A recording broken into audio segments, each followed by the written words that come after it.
So Kilkenny 227, Wexford 23 points at Nowlan Park. Kilkenny record another win, of course, in Division 1B of the Allianz National Hurling League. I'm here with Ben Burney from the Hurling Podcast. Of course, proud Wexford fan yourself. What were your thoughts on the game? Obviously disappointed. It wasn't a great performance.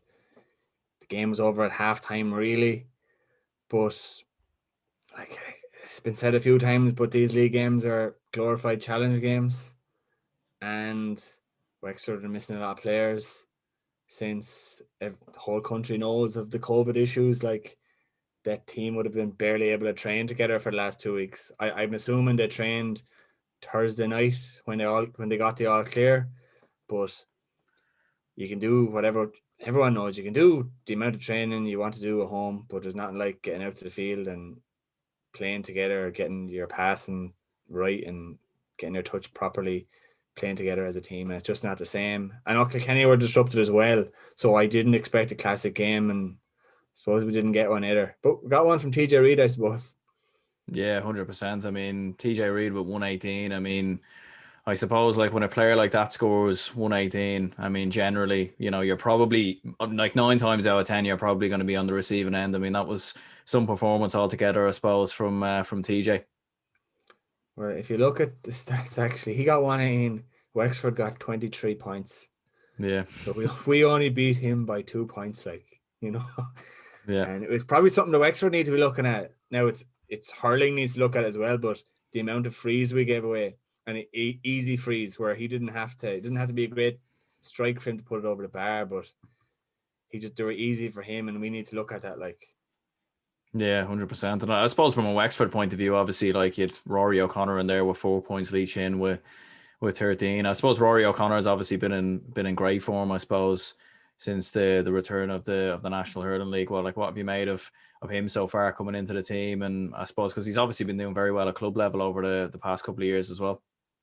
Well, he was incredible in the last 10 minutes against Clare. He wasn't on the GAA hurling team of the week somehow. Whoever picked it obviously didn't watch the Wexford Clare game because he was incredible.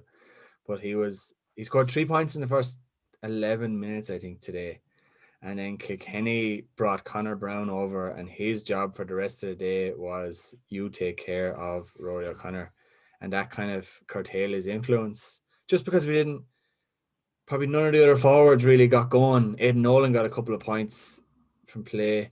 Lee Chin got 1 or 2 from play. But none of the other lads really got going. And I suppose he's kind of, not to say he's doing it all by himself, but we got a couple of other players back, which will help a lot. Like Conor McDonald came on as a sub, got a point. Paul Morris came on as a sub, got a point. Those are two forwards who I expect to be starting to give Rory a bit of a hand as well. Yeah, 100%. No, definitely. Like I think he was definitely in the Clare game. Like he was next level. The way he's going to overturn that game and came back from the dead. I suppose for Wexford in general, like what have you made so far of the return of the league so far? Obviously getting those 2 victories, like a very commanding win, obviously over Laois, very comfortable victory, and then obviously coming from behind against Clare as well. Like what's been your overall thoughts, I suppose, on Wexford's season so far? Because obviously, I suppose last year, obviously it was a big disappointment, I'd imagine, for most Wexford fans anyway. Of course, last year was a big disappointment, but looking at this year, like you couldn't say that any performance this year has been convincing. Like the last 10 minutes against Clare were great, but it was only those 10 minutes really. The first hour of the game, Clare were the better team, and it took kind of until a man was sent off from Clare. Now I think we were turning the screw at the time. He got sent off because Rory O'Connor was running through on goal. But although the Laois game put up a big score, 4-17, it wasn't a great performance. Today was obviously disrupted. I'm hoping, like last year, clearly the word from everyone is that they just got the timing wrong. They didn't really know when the championship was going to be. And they've said, a few of them have said that if the championship had been played during the summer, they would have been on form. And they just didn't get the timing right. Now I'm hoping that it's changed this year because they're not on form right now. They've obviously had a few disruptions, but they're not on form right now, and I'm hoping it's leading into getting the timing right this year, and it will be peaking around championship time. That's my hope anyway. Yeah, 100%. And I suppose with Davy Fitz, like, because obviously there's been, I suppose, I suppose there's always a bit of speculation around Davy Fitz and whether how long he's going to be for Wexford and everything else. But I suppose I'd imagine like this year anyway, you're kind of, I suppose, gunning anyway to get back up there in Leinster, because I suppose obviously it was only 2 years ago, of course, when you, of course, won that Leinster Championship and of course beating Kilkenny in the final as well.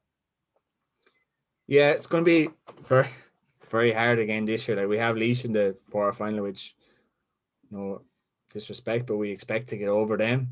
And then we have Kilkenny in the most likely in the semi-final, which is going to be an incredibly difficult game. Like, I think the last few years, as most people have said, we kind of had them a bit tactically. They didn't really know how to play against the sweeper, and they're kind of getting used to it and improving at it. But like, there's no reason we can't beat them. Like, I know today they were much the better team, but they had a much stronger lineup than we had, and we'll get players back and get form back, and we'll improve. But it's very hard to get again. Then, if we do get to the final, Galway, that'll be another incredibly difficult game to win. But it's just 3 games, win 3 games, Leinster champions, easy. Yeah. I suppose, yeah, easy as that. And I suppose as well, yeah, you're on the tougher side of the draw, I suppose, as well. Obviously, with Galway potentially then in the final. I suppose, like, from a Kilkenny point of view, like, obviously with TJ Reid, like we said, with the 118, and they hit 227 in the game and only I think had 5 scores in total, which is kind of a mad statistic. But where would you put Kilkenny, like, in terms of maybe being All Ireland contenders, or where would you kind of put them at the moment? Because I suppose, like, obviously they've won every game so far in the league, and I suppose under Brian Cody, like, they're always probably going to be thereabouts in most people's eyes anyway when it comes to the All Ireland Hurling Championship this year. Well, you can't rule them out. Like, Yeah, they're Kilkenny, Brian Cody, just incredible. I still think, no matter how good Gerard Hegarty is or whoever is, TJ Reid for me is the best hurler in Ireland. And if you look at never mind today, if you look back at the semi-final last year against Waterford, where Jack Fagan caught 10 puckouts and Stephen Bennett was incredible, TJ Reid did everything. He was catching puckouts, he was scoring, he was just unbelievable. Like, they probably are in general. You would have to say they're definitely behind Limerick. I think they're behind Galway. They're probably behind Tip in the pecking order, behind Waterford. But like, there's putting Kilkenny 5th, and Kilkenny beat Galway last year, so they're definitely capable of beating anyone. 100%. Yeah, like, and who has there been anyone even that's come into the Wexford team yet, like, kind of new players or anything like that, that's kind of, I suppose, caught your eye or impressed you so far, like, kind of for the games ahead and for the championship ahead? There have been a few. He's been playing a lot of new players, but like, Glenn Malone, Conor Devitt, I think, made their first starts in the league today. But in particular, there's been 2 players in the half back line. Gavin Bailey has been pretty great. He wasn't playing today, but he got man of the match against Laois. Conal Flood, who is the son of Sean Flood, who was on the team in '96, he's been playing very well as well. So I'd be surprised if one of them wasn't included. They're probably unfortunate that in the position they play, because most likely Matt O'Hanlon is going to be probably centre back. Sean Murphy has been great for us in previous years, so he's going to be probably playing wing back. So they're probably a little unlucky that there's only one spot, because most likely one of them will take up the spot of Polly Foley, who's taking the year out. Absolutely, yeah, like that, definitely. And I suppose obviously, like, you've the one more league game to go. I suppose you were kind of just alluding to it there. Like, it is very much just glorified challenge matches in many ways. And I suppose the main thing will probably be just to get a few more lads up to speed, the likes of your Connor McDonald's, etc. Now for the final game against Dublin, I think it is. Yeah, well, we actually have 2 games. We're going to Antrim 2 games, yeah, next weekend, which I think will be very difficult going up there. Like, I think Claire will tell you that. Like, and also Antrim were able to do a bit of training before everyone else. I think it'll be a very tough game up there in Antrim, but I expect them to put, again, giving lads a game, kind of, for all 3 games. He's been spreading the amount of games that lads play, so everyone gets everyone gets certain game time. But I reckon the Dublin game, the last game, which will be a very competitive game, like I'd say the odds would be fairly even on who's going to win it. Like, and I reckon he'll be targeting that game as we're playing our strongest team. See how we go. See how we properly are. Like, because you can't really judge on those 3 games. Yeah, no, Properly. 100. Yeah.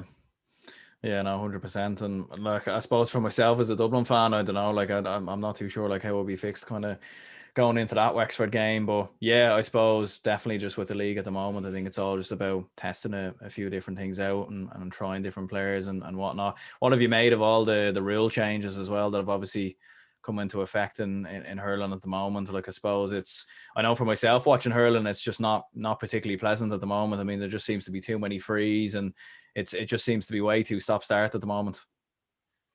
Well, there was definitely too many frees today. Now, a lot of them were frees. Like, I think TJ Reid got 15 points from play spot, but he probably got one or two 65s. But like, that's a hell of a lot. Like, and Wexford were giving away frees in play spot in scoring positions.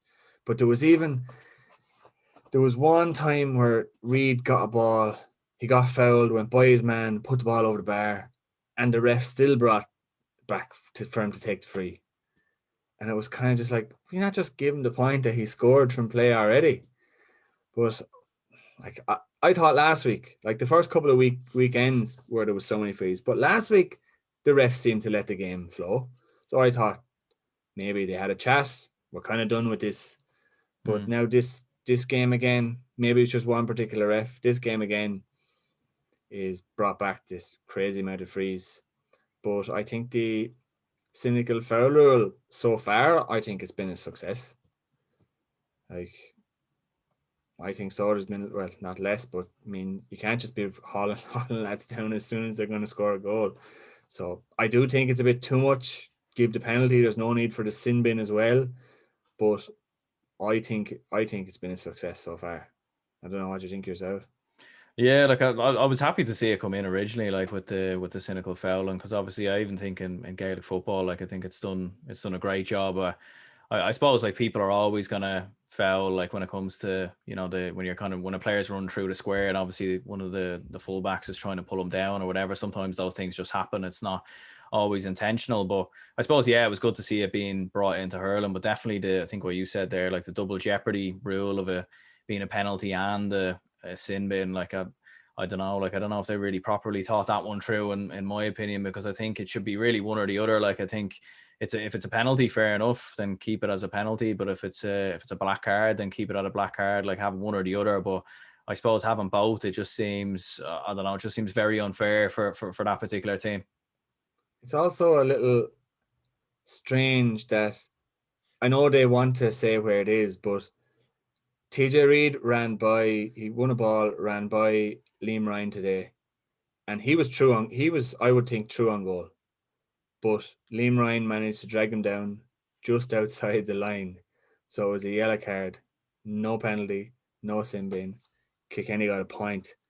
And I don't know whether maybe it should just be counted as a goal scoring opportunity, because that was definitely a goal scoring opportunity.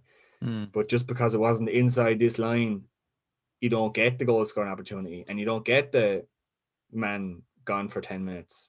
Like, it's a crazy difference for a meter or what could be a few centimeters.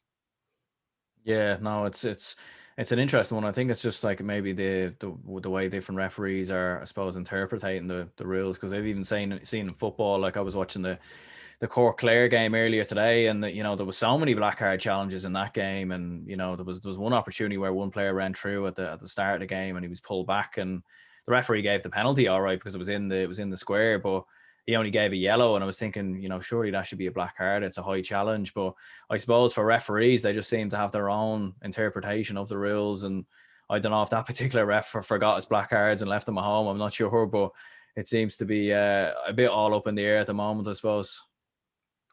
Yeah, we do have to remember that the referees are, as well as the players getting up to speed, the referees are getting Yeah. up to speed as well. They always said we didn't even have a Fitzgibbon game or league games or club games to get up to speed. They're just straight into intercounty like the players. So give them time, maybe. Yeah, no, 100%. We'll have to kind of see how it goes. But yeah, look, listen, cheers, Ben. Anyway, for coming on. I'm sure I'll get you on again at some point. Anyway, to discuss Wexford around the championship. Yeah, I'll link down the Hurling Podcast down below for anyone who wants to check it out. And yeah, cheers for coming on. Perfect. Thank you, Aaron. Take care.